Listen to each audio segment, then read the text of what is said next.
Samantala, nagbabala ang Department of Agriculture na magkakaroon ng katapat na kaukulang parusa ang mga negosyanteng lalabag po sa itinakdang Maximum Suggested Retail Price o MSRP ng karne ng baboy sa gitna po ng mababang pagsunod dito.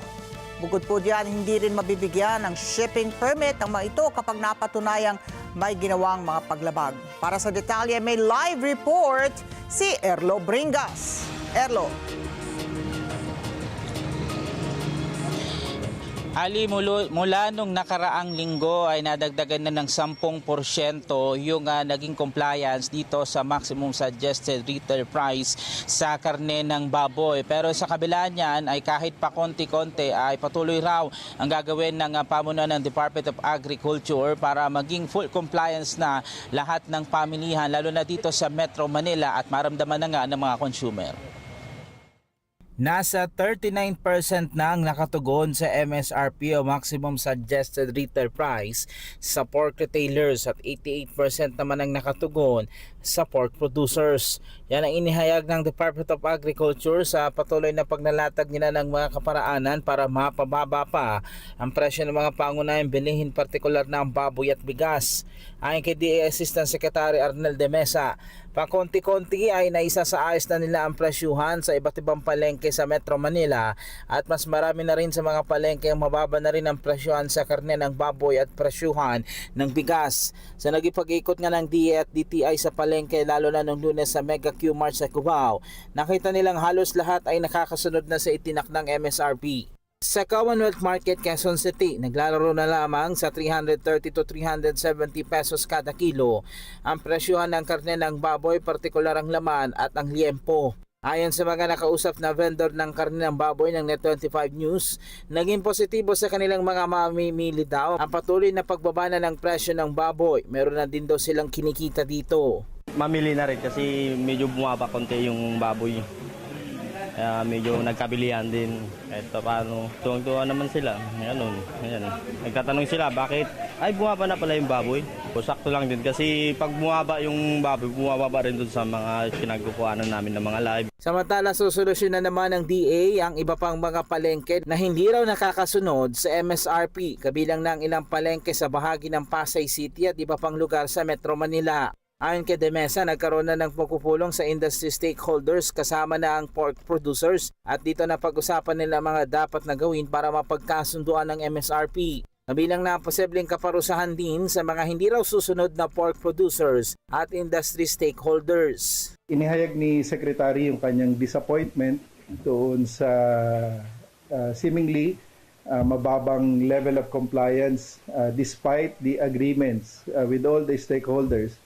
At inihayag uli ni Secretary yung mga plano kagaya nung pagsakali na hindi pa rin masusunod, posibleng magkaroon ng Kintakom hearing. At pangalawa, posible rin na yung mga shipping permit, kung mapatunayan na merong paglabag sa anumang legal na proseso, pwedeng bawiin ang shipping permit. Nakatakda namang maglabas ng isang card ang DA para doon na ilagay o isulat kung saan binili ang baboy. Ilalagay na rin dito kung sino ang biyahero, saan dinalang slaughterhouse at mula slaughterhouse, kung sino naman ang kumuha papunta sa retail at kung sino ang retail. Dito agad matutukoy kung merong nananamantala sa presyuhan ng baboy.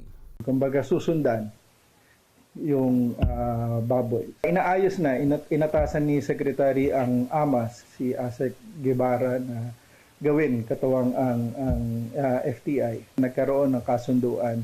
Last Friday din ang FTI at ang CP para i-pilot test. Actually, magsisimula ata ngayong araw. I-pilot test yung programa ng FTI at CP na kung saan yung CCP siya ang magdadala directly ng baboy at a discounted price sa mga slaughterhouse, and then yung mga biyahero, sila yung magdadala ng kanilang kakatay doon sa slaughterhouse. Tinukoy pa din ng DA yung mga lugar na medyo may mataas ang presyo ng karne ng baboy kahit meron ng MSRP. Kabilang na dyan ang Cartimar, ilang pamilihan sa Maynila, San Andres Market, maging ang Trabaho Market. Sa halip daw na ibaba, mas lalo pang tumaas ang presyo sa mga nasabing palengke. Posible na titingnan kung merong mga paglabag, pwedeng hindi isyuhan ng shipping permit. So, ang problema nun, walang darating na baboy doon sa mga palengke na to. So, yun din natututukan ni FTI. Gusto na niya talagang matrace. So, dahil nga medyo hindi naging maganda yung kasi nagkaroon ng gentleman's agreement. 230 pesos na ang farm gate price ang ipinangako ng mga producers ng karne ng baboy para makasunod sa itinak ng MSRP hanggang 380 pesos. Ang problema, may mga hindi pa rin nakakasunod dito. Nauna nang sinabi ni Agriculture Secretary Francisco Chu Laurel Jr. na nakatakda nilang maparusahan ng mga hindi susunod sa MSRP ng karne ng baboy. Wala na rin kasing dahilan umano para maging mataas pa ito at may mga nananamantala pa nga sa presyo. Samantala, dahil papalapit ang long holiday vacation, posibleng magkaroon naman ng pagtaas ng presyo ng isda. Sabi ng DA, wala namang magiging problema sa supply nito kaya walang dapat na maipag-alala ang mga consumer. Sa Commonwealth Market, wala namang naging pagbabago sa presyo ng pangunahing isda. Ang galunggong ay nananatili sa 240 pesos kada kilo. Ang bangus dagupan nananatili sa 220 pesos kada kilo habang ang tilapia ay nasa 120 pesos ang kada kilo. Pareho lang, hindi pa po kami nagbababa.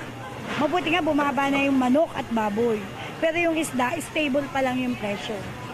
Medyo matumal, kahapon medyo mabili kasi holiday. Ngayon, wala. The demand dictates na nagkakaroon ng konting pagtaas, humihina yung consumption sa karne, but it's just only a few days. I-monitor din pag may mga unreasonable increases sa presyo.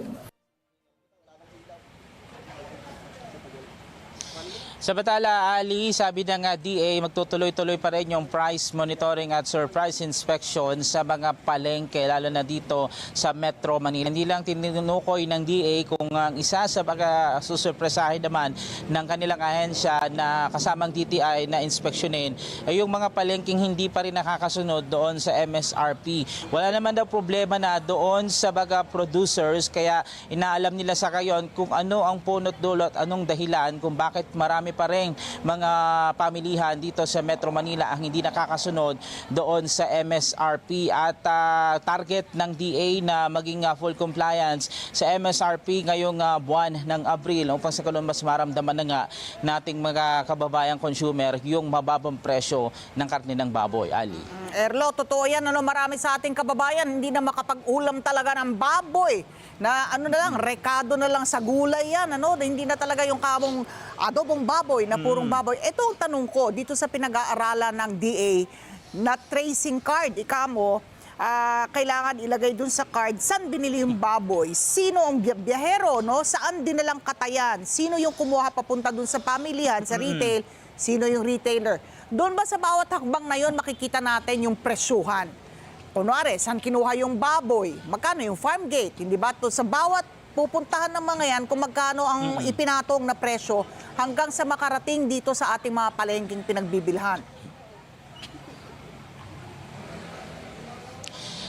Yes, Ali, at para matutukan nga rin ng DA yung gagawing tracing card na yan ay magtatalaga sila ng mga opisyal. Possible, may opisyal mula sa mismong LGU o kaya naman mismo mga opisyal mula sa DA ang magche-check ng mga yan para nang sa ganun matiyak na walang nagiging middleman o walang manamantala dito sa presyuhan ng baboy. Yan yung isa sa target kasi na maalis na ng DA kasi yan din ang isa sa nagiging problema or baka nakikita nilang problema kung kaya't yung ilang mga palengke hindi pa rin nakakapagbaba ng presyo. Hindi rin naman daw kasi masisi yung mga retailer, yung mga nagtitinda na mataas pa rin yung presyo, kung mataas din yung presyo doon sa kinukuhanan, baka wala na rin kitain ng marami sa kanila. Kaya isa yan sa ayusin, susolusyonan ng DA para nang sa ganun halos lahat ng palengke na lalo na dito sa Metro Manila ay maging compliant na doon sa tinatawag nga na MSRP. Ali. Okay. Kanina, binabanggit mo na maaaring bawiin yung shipping permit ng mga hindi tatalima dito sa MSRP natin.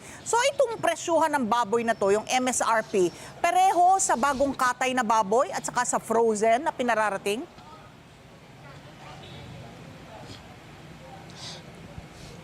Yes, Ali, yan ang sinabi sa atin ng Agri Department, no?